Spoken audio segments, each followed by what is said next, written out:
একজন ব্যক্তি তাজা মাংস নিয়ে যাচ্ছিল, কিন্তু তার কাছে রান্না করার কোনো সরঞ্জাম ছিল না। তাই সে চালাকি করে মাংসের টুকরোটি গাছে ঝুলিয়ে রাখে এবং পাশটি দেখতে থাকে। সে মাংসের টুকরোটি দেখতে পায় এবং মাংসের টুকরোটি নিয়ে পালিয়ে। ছেলেটি আড়াল থেকে সবকিছু দেখে। এরপর মেয়েটি মাংসের টুকরোটি পিস পিস করে কাটে এবং সুন্দর করে কড়াইয়ে রান্না করে। রান্না হতে হতে চ্যানেলটি ততক্ষণে সাবস্ক্রাইব করে দেন এবং পাশে থাকা বেল আইকনটিতে ট্যাপ দিয়ে দেন।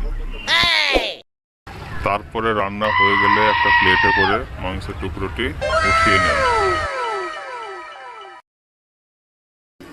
তারপরে মজা করে খাবার জন্য টেবিলে গিয়ে বসে।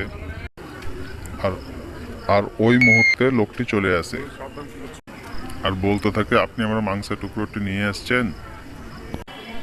আর প্রমাণ সহকারে লোকটি রেকর্ড করা ভিডিওটি দেখিয়ে দেয়।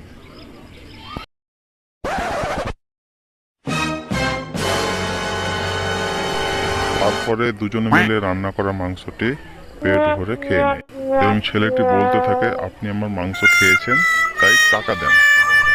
মেয়েটি বলে, কিসের টাকা? তখন ছেলেটি চমকে উঠে বলে, এখন যে মাংস খেলেন তার টাকা। তারপর মেয়েটি বলে, আপনিও তো খেয়েছেন, তাহলে আপনিও টাকা দেন। এবং ছেলেটি এভাবে তর্ক করতে থাকে মেয়েটির সঙ্গে।